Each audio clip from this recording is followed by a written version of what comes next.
On this episode, we're going to be taking a look at and doing a tasting review of Siempre's Exclusivo Viva Blanco right here on the Tequila Hombre. Coming up next.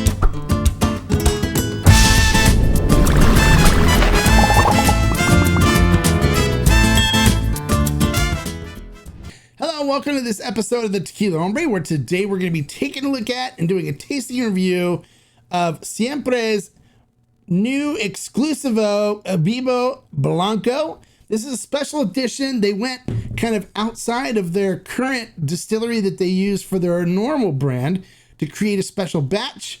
This was done at NOM 1414, which is Vivanco and Associates and master distiller Sergio Cruz.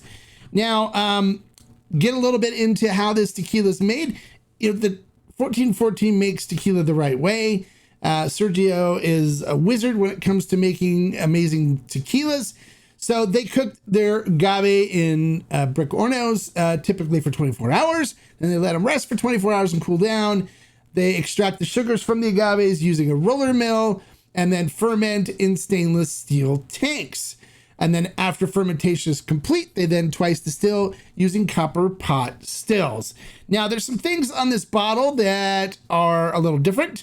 So I wanted to kind of let you know, it does say it's additive free on the bottle, which I believe it is additive free because Vivancos don't use additives and they don't need to get certified additive free with the Tequila Matchmaker.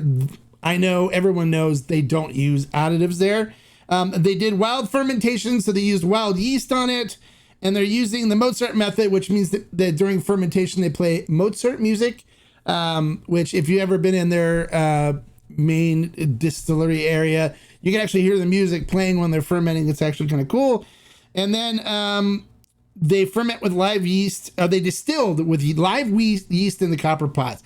Now, that's something that's kind of weird and different because everybody ferments with live yeast in copper pot stills because the yeast really never dies. It just kind of goes to sleep when there's no more sugars for it to eat, typically on fermentation. So if you were to toss more sugars into a fermentation tank after the yeast have settled out, they will come back to life and start fermenting some more. So basically everybody that distills has live yeast. But I don't know what this means because, basically they didn't filter the yeast out or they didn't take the yeast out of the bottom of the fermentation tank and then just pumped it straight into the still, which you really don't want to do because you end up cooking the yeast anyways, and killing the yeast, which isn't really a good thing. So I don't know why they put that on the bottle, but it's cut to proof without water distillation. So it is distilled at proof at 47.5% alcohol by volume. So there you go. There's the details on this tequila. Let's not waste any more time. Let's get into the tasting portion and see what this Blanco is all about. All right, so let's take a look at this Blanco tequila. Pop the top. Pour a little bit into my Denver agave glass. Love this glass. The glasses are great. All right, so let's see what this looks like in the glass. All right, so looking at it in the glass, it coats the glass beautifully. You can see the legs and tears forming on it, dripping down the glass. It's kind of a nice viscous mouthfeel to it, which looks good. You can see all those legs and tears forming. Looking at the tequila itself, it is crystal clear, no floaties, nothing. It looks like a beautiful Blanco should. All right, so let's see what we get on the nose on this. On the nose, I am picking up a nice minerality from the water. I'm picking up some cinnamon and baking spices from the cooked agave, which is perfect. That's what you want to find in a good Blanco.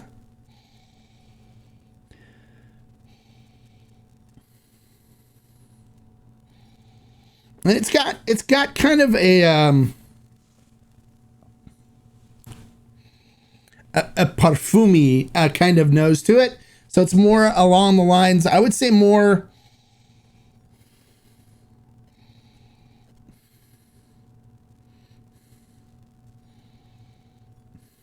more along the lines of floral.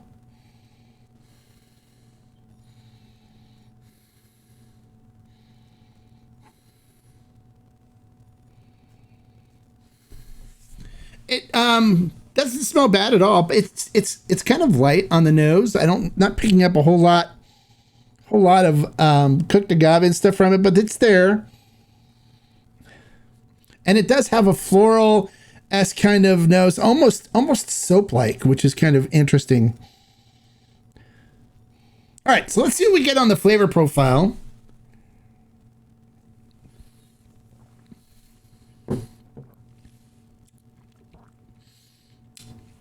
We're going to get the mouth acclimated to 47.5% alcohol. When you do this, you want to just kind of let your gums and your lips and your cheeks and stuff acclimate to the alcohol.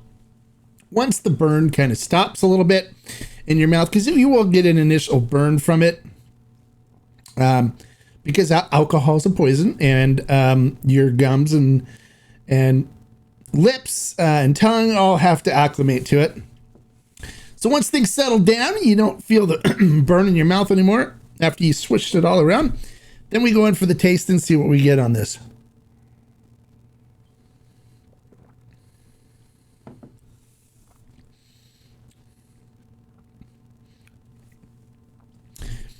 I am picking up some nice cinnamon, sweet cinnamon in the top. And then it gives like a chocolate-esque kind of, almost like an artificial chocolate kind of flavor to it. You ever had those chocolate, like hard candies? You almost get a little bit of that with a little bit of like root beer note to it. So it's almost like a root beer, like chocolate hard candy with like a little bit of root beer mixed in with it. But then you get this kind of bitter aftertaste that follows. I wouldn't say it's anise. It's an interesting bitterness that comes through on the end.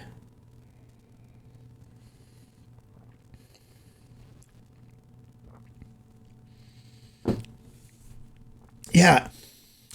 It's got this bitterness that comes in on the end of it that, quite honestly, I'm not a fan of. It's not like a nice blended in bitterness like anise or anything. It's kind of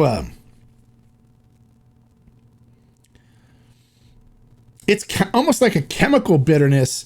I don't know if this is coming from cooking the yeast in there in the distillation, because you really shouldn't do that. I don't know what's causing this bitterness in here, but for me, it's not good. I don't like it. No. So I wouldn't recommend this. This is not something that I would consider a really enjoyable Blanco. If you like something that has kind of a chocolate-esque, but more along like a super bitter chocolate with a kind of a weird chemical aftertaste that comes in on the end of it, then this might be something for you. Some people have, eclectic tastes, so this might be something that you would enjoy. But for me, it's a no. It's not. I don't like it. It's not good. I think right now it's probably one of the worst tequilas I've ever tried from 1414. I know Sergio and Cruz and Sergio Vivanco know that I'm not a big fan of Honor out of there as well. But I think this one might even be below Honor in as far as like my feelings for it. I normally love Blancos out of 1414. They do a lot of really great tequilas out of there. This one for me is not good. It's not something I would recommend. I was hoping it would be something really good from Siempre, but this one is not good. So I would rate this one 2 agave. I would say leave it on the shelf. It's not worth a buy.